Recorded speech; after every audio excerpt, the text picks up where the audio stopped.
Welcome back to 80 Days. We're continuing on our journey. We're currently at the North Pole. Day 43. This, then, is the North Pole. It is a city with streets carved of ice, filled with a mixture of Arctic peoples. Too many colours and creeds to count. Never before I had seen the place that disregarded the national so completely, as though here in the north the distinctions of longitude truly did not in fact exist. We disembarked in the hobbling procession, led by Monsieur Duhur. People watched us as we passed, suspicion, fear in their faces. I smiled and nodded assiduously, hoping to reassure. Soon enough a few enterprising Nanette children slipped their parents' grips and walked alongside us chattering. It's nothing personal, Madame Duhur put an elbow on my elbow. You're the first outsiders to sit here since the city's founding. A privilege, I answered. You mean you are thankful to be alive? Well, you're quite right, she said grimly. I had to beg my father to let you to come. Your father is an important man, then? He is, she replied, neutrally enough, though her already brisk pace quickened. It was not a conversation that she wished to prolong.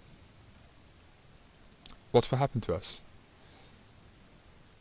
Madame Duhur's expression was unreadable. We will tend to the injured and let you rest. Tomorrow, most likely, will be your call to the council. For judgment, I asked, half jokingly. At least I was told myself. She only set her mouth into a thin line, and led us silently to a low-roofed tent hung with carved walrus tusks, and polished antlers, no doubt, hastily cleared for our arrival. No matter, at least we were alive.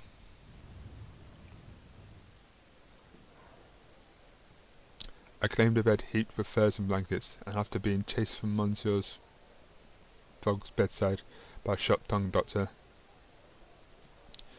I began to scour the city with some means of onward transport, but there were no roads, no rails, no airship docks.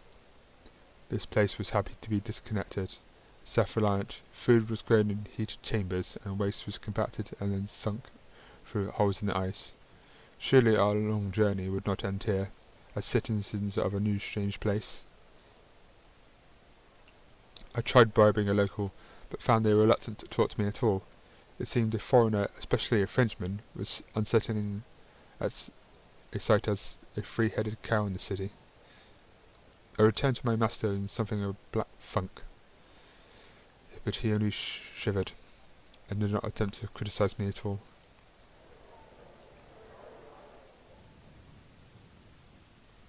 The cats met again, the towering steam rollers, in the heat of the city, both literal and figurative. 15 men and women sat in simple chairs of sinew and fur, drawing their authority from the technological marvel which they commanded. The survivors of the expedition were gathered. I saw familiar faces among them, the chief engineer and pilot jostling Monsieur Mizensky and his pommel hunters glaring and groping in equal measure, and at the back Monsieur Andre, who reluctantly revealed himself to an irate Madame Duhur. I stood apart with Monsieur Fogg, who was rather irate that the doctors had taken his clothes and garbed him in Sami fashion. I was no artist for fur, I did not to be taken as one. Monsieur Duhur stood, and silence was pulled out. He spoke a commanding sentence was that Turkish? The artist nodded, apparently conversant in the tongue despite their large Nordic origins. I appeared in bafflement. Madame Duhur urged me sharply, pay attention, she hissed. Can you interpret to me, I expect? Turkish, really? Madame Duhur translated the cat's words. Quasi-Tik was founded with one purpose, for the circumpolar peoples to learn and develop the technology of steam and oil and automata, to make them our own before they destroy our homes, our culture, our way of life. Technology brings change, not destruction, I muttered earnestly. We have seen what happened to the Native Americans, to the first peoples of the Kazakhs and the Buryats. Madame Jehu's face was still carved of stone. It was clear she spoke her own words rather than the councillor's. We will not let that happen to us. The council erupted in argument, stealing whatever response I thought to give. I did not care for the politics, asking Madame Jehu to convey only what directly affected our fate. There was sudden hubbub, and in a loud announcement I heard some of the expeditioners gasp, and tremulous smile on a few faces. What did the councillor say? I demanded, but Madame Jehu spoke blank. Passepartout, I'm sorry. What did they say? You will be our guest until the council is ready to announce itself to the world. I demanded to plead the case for a moment. Jim considered my words, and she shook her head. I've seen your tongue in action, Passepartout. I have no doubt you might be able to convince the council to do something against its interest. I will not help you. Not again. I said the girls began herding us back to our lodgings, so I threw myself on my pallet. This seemed to be the end of our great adventure.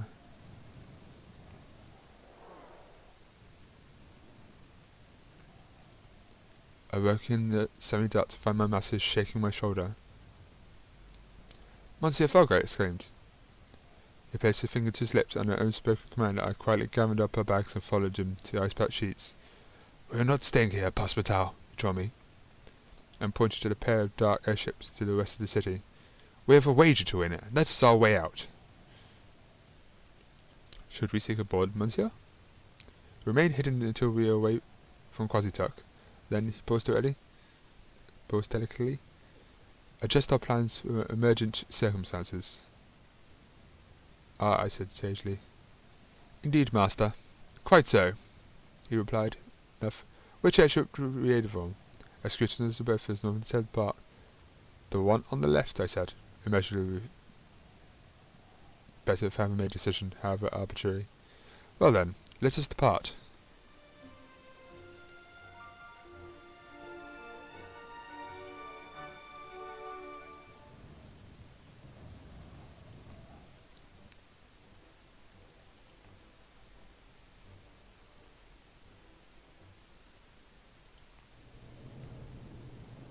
And off we go, leaving the North Pole. Monsieur Fogg and I devised a simple plan to sneak aboard the ship. We pulled our forehoods down and joined the massive crew as they scurried aboard. Once inside I found us both a warm, if cramped, hiding place near the boiler rooms. I breathed a sigh of relief as we felt the airship loose its tethers and take to the sky, travelling once more.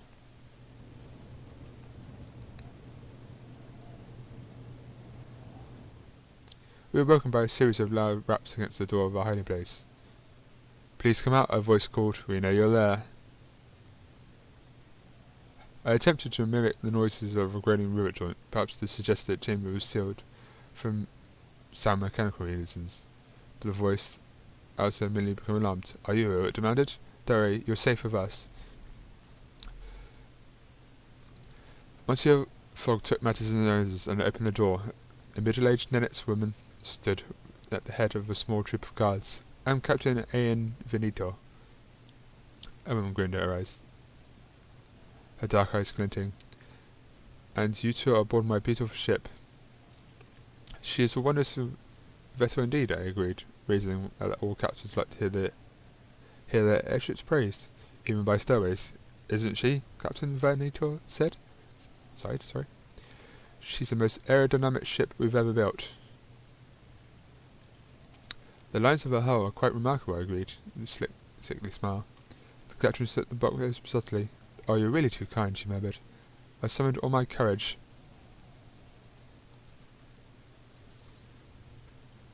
Where, pray, is our destination? We're heading to Winnipeg in Canada. So I see no need to alter course, do you?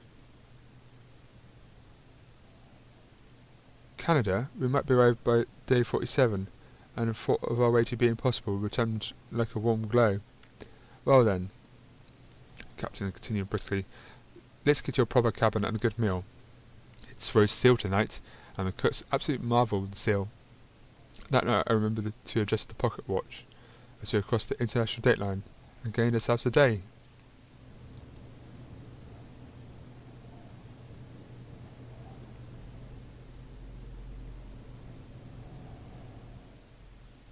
captain brought out a bottle of acrid spirits. Our second night aboard and handed it round. I took a sip and felt my throat catch fire. It felt as though my head had been shattered and hastily reconstituted. My tongue was entirely blessedly glum. Strong stuff, I managed to cough out to a scatter of poisoned hoots. So I asked the captain, after the atmosphere loosened a little by drinking camaraderie. Let's go. Why are you helping us escape? Is that what we're doing? I believe the council should... Captain raised her eyebrows. I believe the council should move openly, but they're too cautious, too afraid that they will try to keep our city secret forever. But if we escape and tell people, I tried off. You are a risk too big to ignore. The council has no doubt discovered your escape by now, and our progressive allies are pushing for an end to secrecy. A brawl broke out between the two of the aircrew, and the captain accused herself.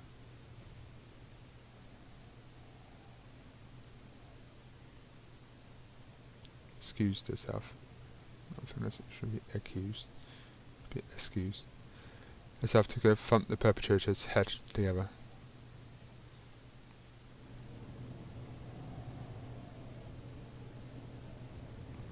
It's okay, Mr. Fogg.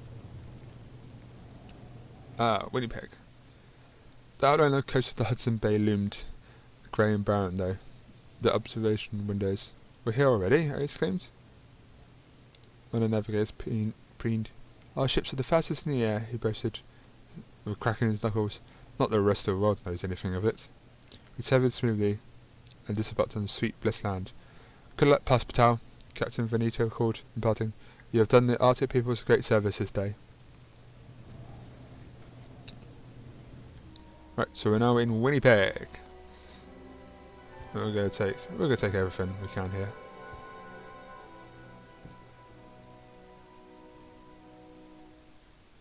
We're in Chicago. Just in case we go to Chicago. Dusty Road. High road to some markets. Can I rearrange anything? It's double. Alright. Let's stay in the night here then. Day 47. It all began when my master and I turned the street corner of Winnipeg and found ourselves directly in the path of a galloping horse with no riding controller. I pushed my own fog out the way, threw myself on top of him, just in time to avoid the clatter of iron-shod hooves. I pulled myself to the feet and dusted ourselves off. Admiral reflexes, Passepartout, he remarked. I nodded. But we're not done yet. Moments later, the ground began to shake, and a cloud of dust and clouded hooves resolved into a posse of red-coated mounted police. I beg your pardon, gentlemen, the fellow in the lead tipped us to his outdoors. He twinkled his clear bows. You haven't by chance seen a runaway horse go past? How did you come to lose it? I raised a brown challenge. Blue-eyed Mantoui chuckled. He cast a glance at the red-faced young man, riding double on his companions. Alfred here is just out of training. He lowered his voice. I think he's a bit afraid of horses. I gave Alfred an encouraging smile, but he turned even redder and tried to shrink away, nearly toppling off his horse in the process. Truly, he was not cut out for a equestrian life. The red-coated Mountie looked up at me and down before leaning over in saddle and offering me his hand. Staff Sergeant James McLeod, at your service, and you are... Passepartout. His grip was firm and sure, and callous palm rough in my own more refined hand. Valet extraordinaire. He coughed, hiding his smile behind his hand. I'm sure you are. I told him that we planned to make our way to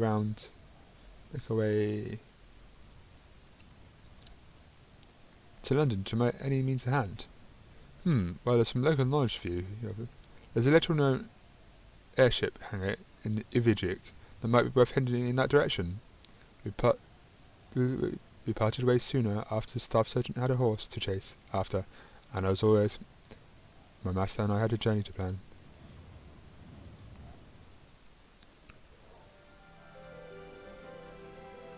So, where's...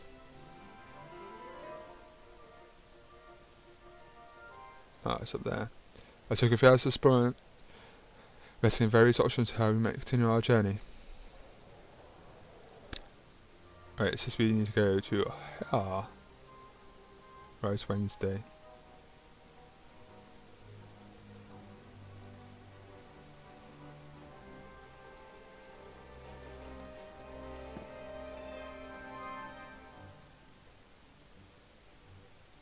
Right, we shall stay the night. We took a room and settled in, and I afforded my masters every service, ensured he had fresh tea.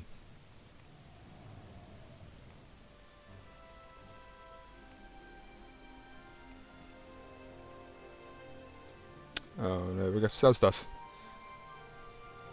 But I don't think we need that.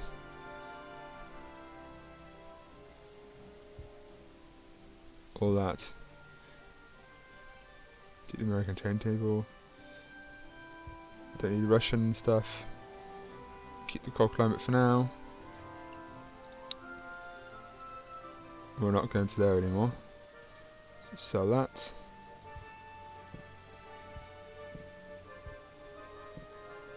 And then we're good to go. Look. Go. Carfleet. Day 48. There are no rails across these lands, declared a woman who took our money and pushed a stack of furs into our arms. Nor airships. There's only one way to travel. With that, she slapped on the bonnet of a steaming metal wheel car. Good luck. I was reassured by the many other passengers. Surely they would not all prove to be making a terrible place in their choice of transportation.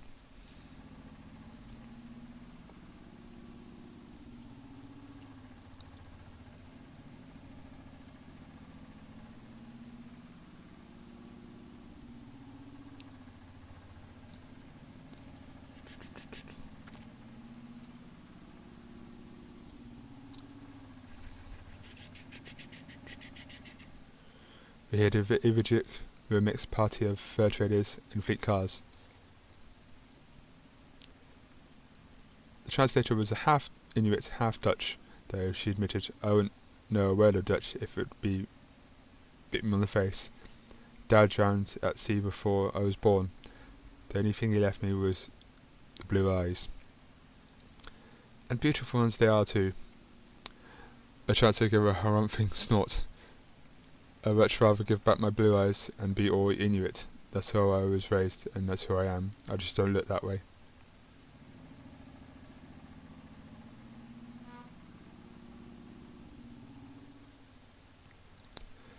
The carriages had to be scraped and de-iced come morning. They were not lucky enough to spend the night in a pile of beaver pelts, as the passengers had. We left without delay and managed to reach the settlements of Winnisk, on the shores of Hudson Bay by nightfall. At Winnisk we boarded a heavy freight canoe fitted with a makeshift combustion engine and ploughed straight across the Kuakang, whatever that place is, or as the British called it, Hudson Bay. Yeah, that's what we call it. Hudson Bay. The canoe jagged to the left and suddenly navigator shouting a belated warning, "Ice low!" I seized Monsieur Fogg and dragged him away from the side of the canoe. I heard Monsieur Fogg take one sharp indrawn breath. A snow-crawling horror saw his top hat jet from the top of his head and catch the wind. Within seconds it would be out of his grasp. I plunged into the churning water of the bay. I declined to attempt a rescue, which made Monsieur's attitude chillier by several degrees. We turned off the engine and watched Monsieur's top hat sink beneath the waves with all due solemnity. Je ne regrette rien. Better hat down to death at the bottom of Hudson Bay than a dashing valley after all. Thankfully, a remainder of our journey to Ivajik passed without particular incident. Oops, he lost his hat. Right, we are here.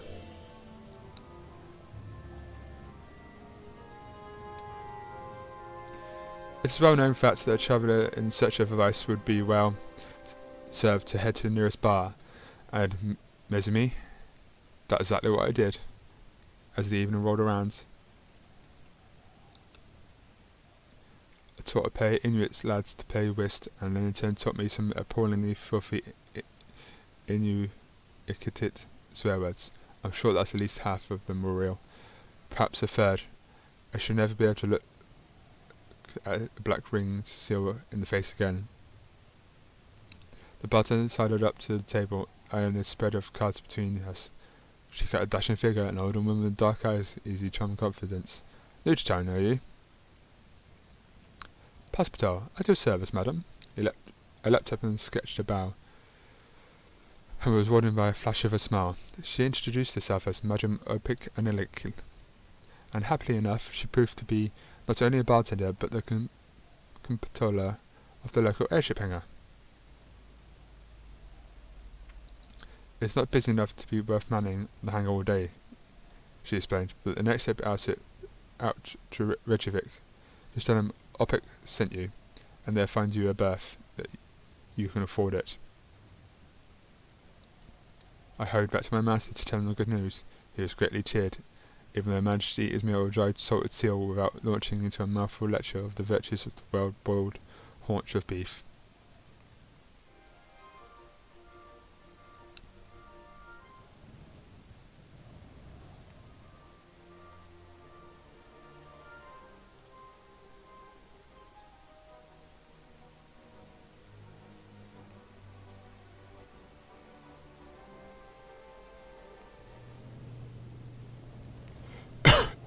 Oh, sorry. We took a cheap passage on the battered old airship, headed for Reykjavik. The captain warned us we would be making a stop to pick up 3 months' worth of readings from the meteorological outpost on the southern tip of Greenland. Snow, and more snow, I predicted. The Inuit captain chuckled. Oh well, you know what they say. Meteorologists have a hundred words for snow. Greetings, Captain. Greetings, Passepartout.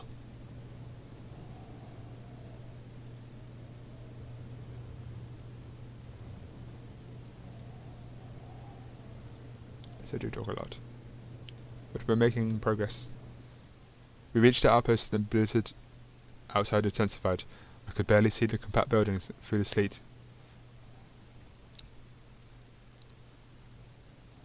I felt the airship was a safer haven than the little clutch of huts clinging to the ice, for all that it was on land was free floating. The pilot's aim was true, either skill, practice, or luck, and the airship hook caught the outpost terror on the first try, pulling us to the waiting dock. We're in Nanaltolok. The outpost itself was a barren, cheerless place, apparently manned by a single hardly soul who kept watch over the instruments and recorded the meticulous notes. I would go mad living here. Nobody lives here. It's not fit to be someone's home, the pilot muttered. It's just a stop on the way to somewhere.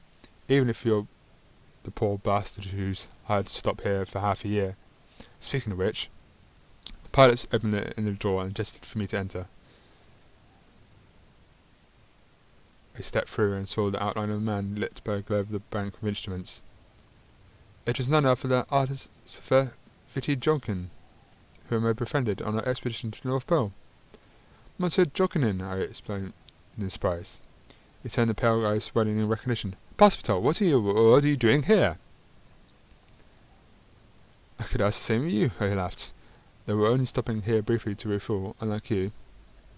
It was cowardice that drove me here, he admitted, turning his face to the console.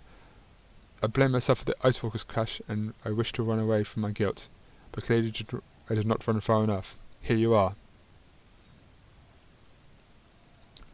You are not to blame, I shook my head. Your guilt is misplaced. Time and solitude have helped me untangle myself. Viti gave me a rueful smile. I'm truly glad to see you. With that, he invited me to share a cup of tea, and we spent a surprisingly pleasant few hours in conversation as the crew gathered carefully recorded data and refueled the ship.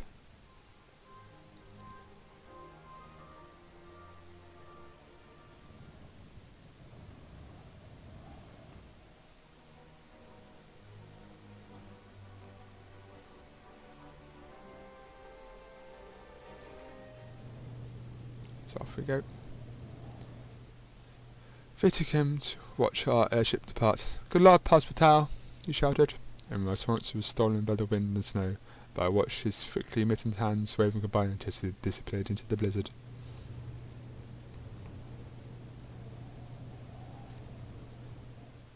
We drifted across the top of the world, relative silence.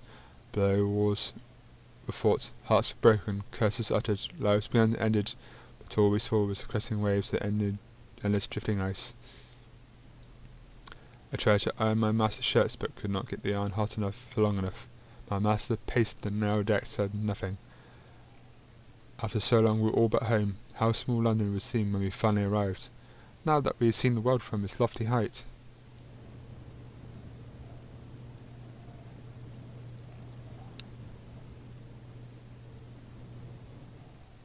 The weather cleared as we neared our destination. The water of the Flaxafloor Bay shone impossibly bright blue underneath us. The low, colourful buildings of Reykjavik swept along the curve of the shoreline, and the past days of the tumult and blizzard seemed almost a dream.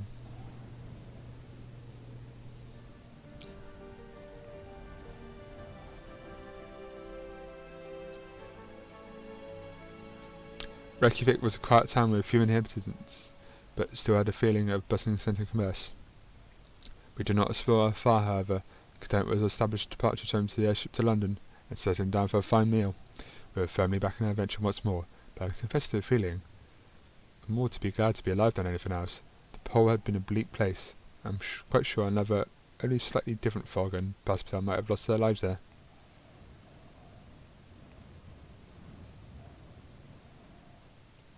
With the last light of the evening, I turned to Monsieur Fogg and assuring a fresh tea and intention he would have covered all night.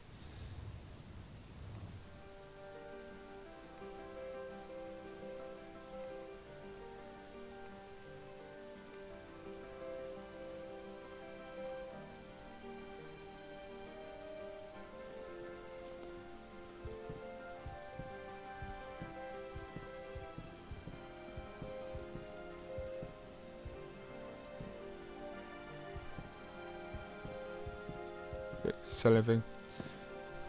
Go. The Silver Seal. The Silver Seal was Geek imported from the Ottoman Empire. "How long will it take?" I asked the captain as we boarded. 3 days, they replied. "Can't it be done any faster?" 3 days seemed a very long time. I could see from Monsieur Fogg's expression he thought as much as well.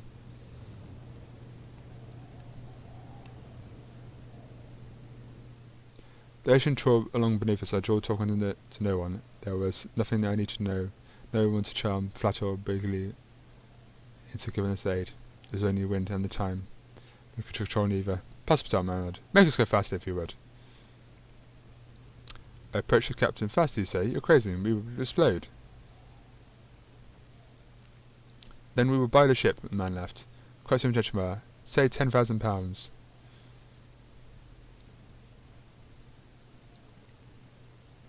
I tried to haggle, but without much luck I was forced to return to my master.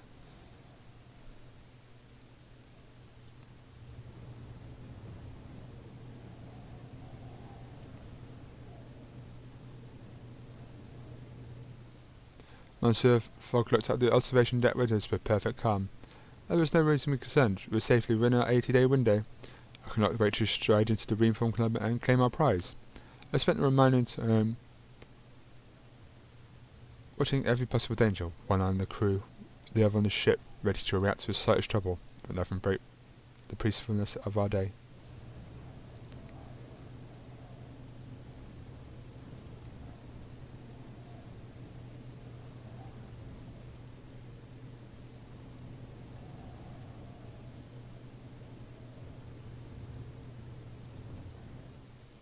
We severed the airship dock in Hyde Park, and felt for the first time in 57 days the feel of English soil under our shoes. At long last we returned to London, and in good time to win the wager.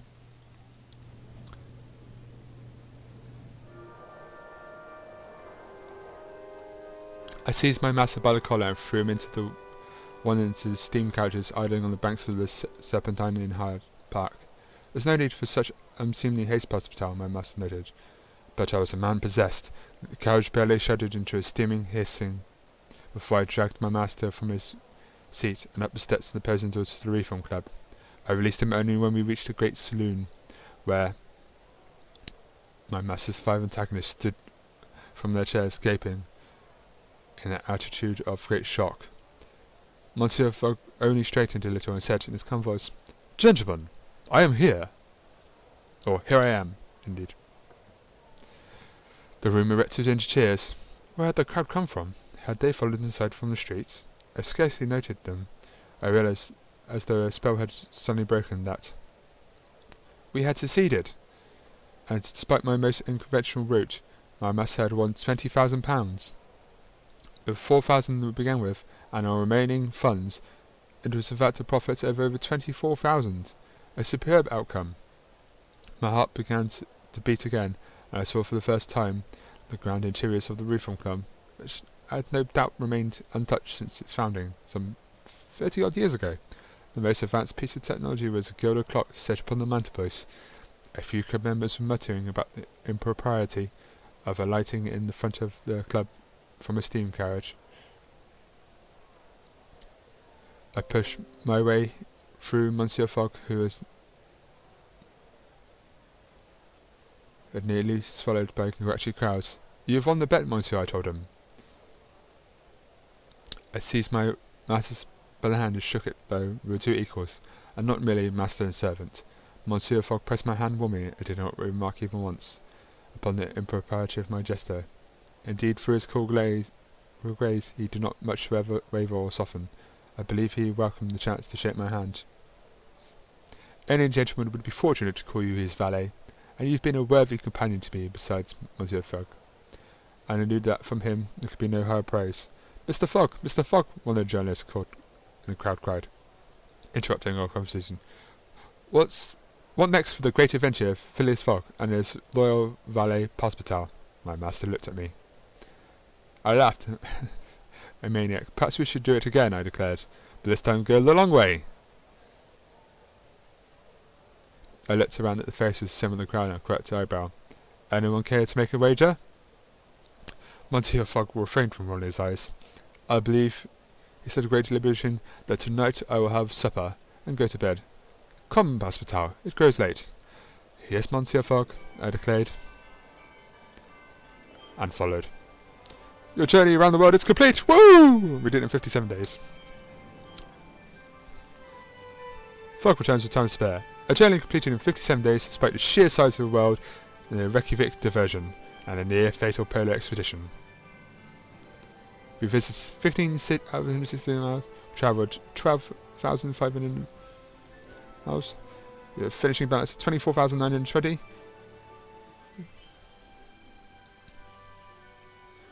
Mostly travelled by air. Spent 7,000. Character dependable. Manner collected. Balloting remarkable. Ratio comfortable. Thanks for watching. I hope you've liked this little series. We made it around in 57 days. It's not my personal best. My best have done it in 54. It's not too bad. It's quite close. So thanks for watching.